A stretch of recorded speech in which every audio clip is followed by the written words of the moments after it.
Hi there, John from flyatmikealpha.com, and today I'm going to walk you through how to do 30-degree bank turns as well as 45-degree bank turns, referred to as steep turns.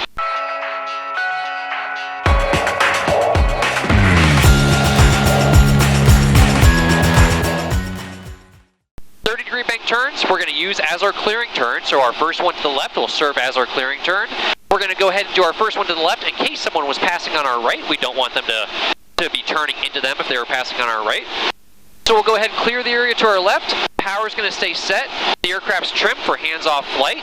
I'm going to roll into a 30-degree bank turn. That's my big notch right there. 3, 1, 2, 3, 10, 20, 30 on my attitude indicator. As I roll into this turn, I'm going to look out over the nose, lock in my cowling, maybe a rivet or a screw, right on the horizon to keep the nose level throughout the entire turn. If the nose drops, we'll descend. If the nose rises, we're going to climb and lose airspeed. If I hear the airplane get quiet, the engine bog down, it's because I'm descending and losing airspeed. If the airplane gets louder and RPM comes up, it's because I'm descending and picking up airspeed and losing altitude. So, I'll go ahead, use left aileron, left rudder, keeping the ball in the center, rolling right over to 30, looking left, making sure there's no traffic, and I'm just holding myself level here, watching my nose, looking forward out the airplane, holding that nose level in the same position. And I want to roll all the way back around to our southbound heading that we started on. Since it's a 30-degree bank turn, I'll do half my angle of bank to roll out before, so I'll roll out 15 degrees before. If it was a 40-degree bank turn, I'd want to roll out 20 degrees before, so it'd be happening a little faster for us.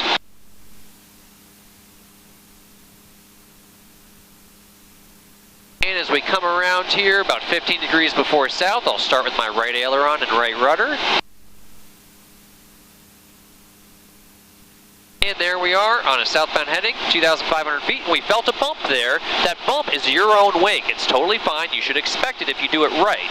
And it's really good if you can hit your own wake. It means you're at the exact same altitude you started at. If you don't feel the wake, well, it's probably either kind of a convective day with updrafts and downdrafts, or maybe you just ended up higher or lower than you started.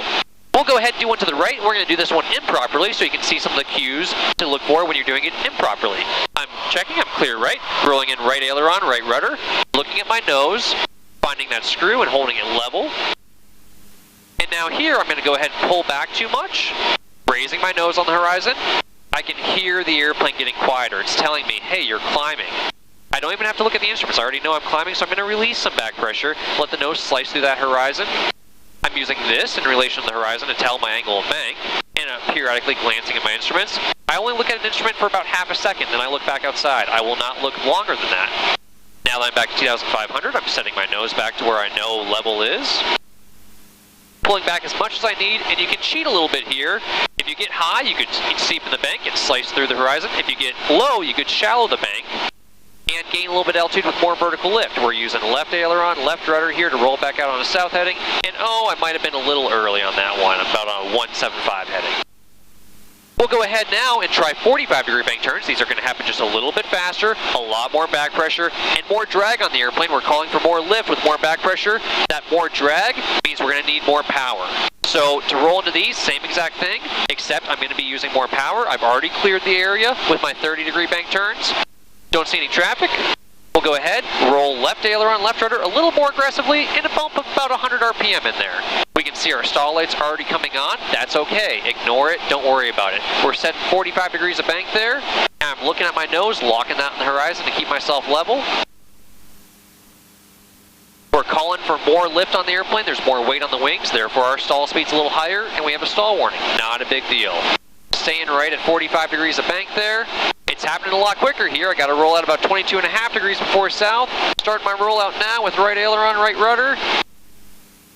And reducing that power as I roll back out. And remember to release that back pressure. If I don't release the back pressure, when you roll wings level, you get a lot more vertical lift, and you're going to bust through that altitude. We'll go ahead and try one to the right. We're going to do this improperly, and let's see how that works for us. We're clear right, rolling in, little bump of power. Glancing at my attitude indicator, 45 set, locking in that rivet line or that little hinge line on my nose. And now I'm going to go ahead and get too steep. As I get too steep, I start to descend. As I start to descend, I start to pull back more. We get a lot more G-forces on us, and we're still descending. How can I fix this? I need to shallow the bank and get more vertical lift to take me back up. airplane can only go up when the wings are level. It can't go up when it's knife edge. There's no lift there. You need to keep the wings level to produce lift to take you up. So, if you start descending rapidly, shallow the bank a hair as well as pull back more. If you start climbing, maybe steepen the bank just a smidge and release some of that back pressure. Hey guys, thanks so much for watching. If you have any questions at all, just leave them in the comments below and we'll get back to you as soon as possible. Make sure you give us a thumbs up on our video, and you can subscribe to us to follow all our latest episodes over here on the right. Also, go ahead and check out some of these videos down below. And remember, if you can't fly every day, then fly8MikeAlpha.com. We'll see y'all next time.